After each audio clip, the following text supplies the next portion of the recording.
The stars are actually angels in the firmament. Now, this person is zooming in to the stars with a camera, a specific camera. And what we're seeing here is not what NASA depicts in their Photoshop fake images. What is that? That looks nothing like the NASA stuff. That looks like a light that's shimmering in water.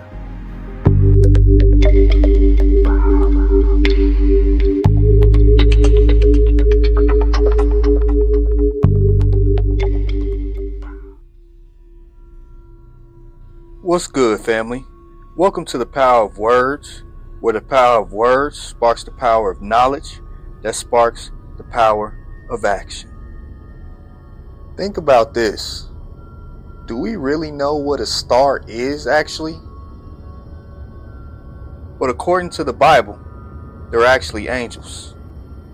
The Bible warns us as believers not to follow man's doctrine. In 1 Timothy 6:20, it says, O Timothy, keep that which is committed to thy trust, avoiding profane and vain babblings and oppositions of science, falsely so called. Now, the mainstream narrative is that the stars are gas balls or rocky planets. We have all been taught this since elementary. But according to the Bible, in the Book of Enoch, the stars are actually living beings. They're angels. The righteous ones shine in the heavens. These are the ones you see with your own eyes every night. The rebellious ones fell to earth. Now, this may make you look at shooting stars a little differently the next time you see one fall from the sky. The reference to stars are found throughout the Bible. It references a morning star and the sun, S-O-N, of the morning, as a title for both Jesus and historically Satan as Lucifer. Key references include Jesus as the bright and morning star in Revelations 22:16. The prophecy of the Messiah in Numbers 24:17, and a reference to Satan's fall in Isaiah 14:12. Here are some other references as well. Revelations 1:20 says, The mystery of the 7 stars, which thou sawest in my right hand, and the 7 golden candlesticks. The 7 stars are the angels of the 7 churches, and the 7 candlesticks which thou sawest are 7 churches. Job 38:7 says, When the morning stars sang together, and all of the sons of God shouted for joy. And this is when he was talking to Job. When God had to check him. Revelations 12:4. And his tail drew the 3rd part of the stars of heaven, and did cast them to the earth. And the dragon stood before the woman, which was ready to be delivered, for to devour her child as soon as it was born. Jude 13. Raging waves of the sea, foaming out of their own shame, wandering stars, to whom is reserved the blackness of darkness forever. Now, the Book of Enoch also speaks about stars in Enoch chapter 18, verses 12-16. And beyond that abyss I saw a place which had no firmament in the heaven above, and no firmly founded earth beneath it. There was no water upon it, and no birds, but it was a waste and horrible place. I saw there 7 stars like great burning mountains. And to me, when I acquired Regarding them, the angel said, "This is the place. It is the end of heaven and earth. This has become a prison for the stars and the host of heaven. And the stars which roll over the fire are they which have transgressed the commandment of the Lord in the beginning of their rising, because they did not come forth at their appointed times, and he was wroth with them, and bound them till the time when their guilt shall be consummated, even for 10,000 years."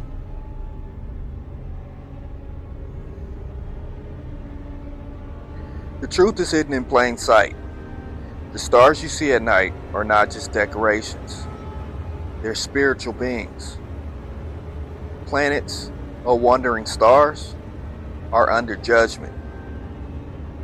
Psalms 147:4 says, "He telleth the number of the stars. He calleth them all by their names."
water.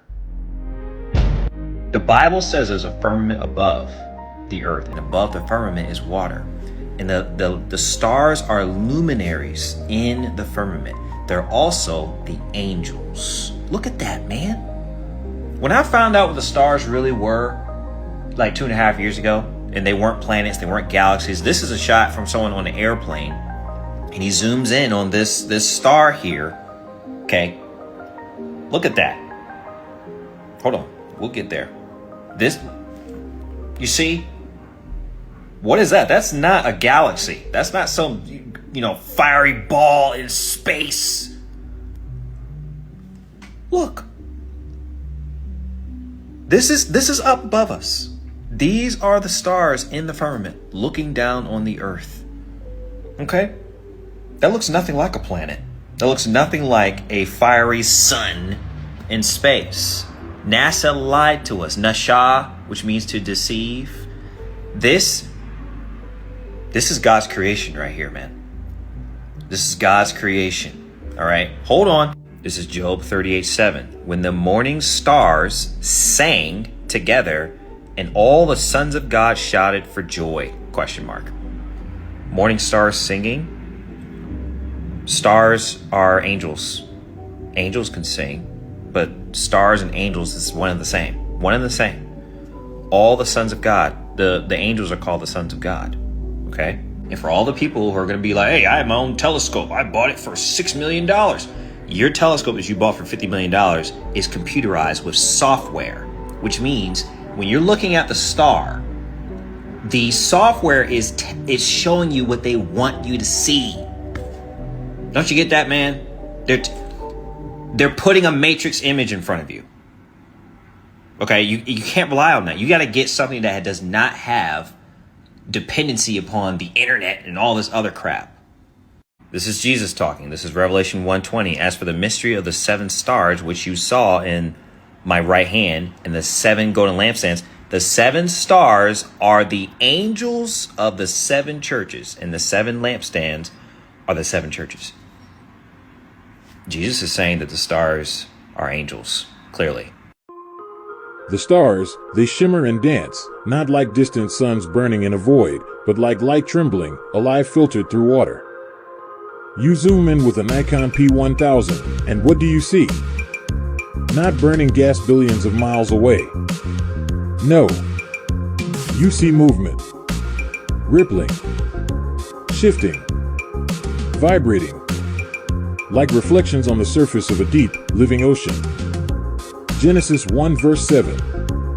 And God made the firmament, and divided the waters which were under the firmament from the waters which were above the firmament, and it was so. Waters above the firmament. What if what we call space is not a vacuum but a veil of water above? What if the stars are not giant balls of fire, but lights embedded in that upper ocean? Suspended. Placed. Set for signs and for seasons. This isn't science fiction. This is ancient truth ignored, buried, rebranded.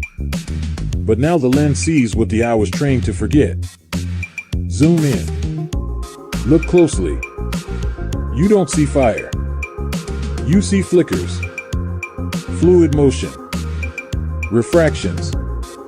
Stars like luminescent beings in a cosmic sea. They pulse. They sway. And they call to something ancient within you. They are not far. They are near. Nearer than you've been told. The firmament is not a metaphor. The waters above are not symbolic. This is not just the sky. This is design. This is intention. This is creation. They told you it's all random. Endless. Cold. But when you really look, you see rhythm. You see order. You see the fingerprints of something greater.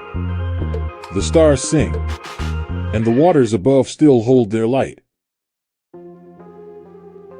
At the North Pole, something unusual happens each year. The sun remains visible for 24 hours a day, circling around the sky without ever setting. This phenomenon is known as the Midnight Sunday. Time-lapse videos taken in the Arctic regions, especially near the summer solstice, show the sun moving in a continuous horizontal path across the sky. It doesn't rise or set in the traditional sense. Instead, it traces a circular motion, maintaining roughly the same height above the horizon as it completes a full loop over the course of a day. In standard scientific explanations, this is due to the tilt of the Earth's axis and its position in orbit around the sun. During summer months in the northern hemisphere, the North Pole is tilted toward the sun, resulting in continuous daylight. However, these time-lapse videos have led some observers to question that model. The footage appears to show the sun moving in a circular path above a flat and motionless ground. The sun's apparent motion creating wide loops in winter and tighter circles in summer has been interpreted by some as evidence that the sun itself may be much closer than commonly believed. In this view, the sun is not 93 million miles away, but rather a localized light source, moving in a circular pattern above a flat surface. The circular paths visible in the videos changing in size with the seasons are said to reflect the sun's shifting orbit, not the tilt of a spinning globe. According to this perspective, in summer, the sun moves in a tighter circle closer to the North Pole, providing long daylight hours and warmer temperatures. In winter, it moves in a wider, more distant path, causing colder temperatures and shorter days for the northern regions.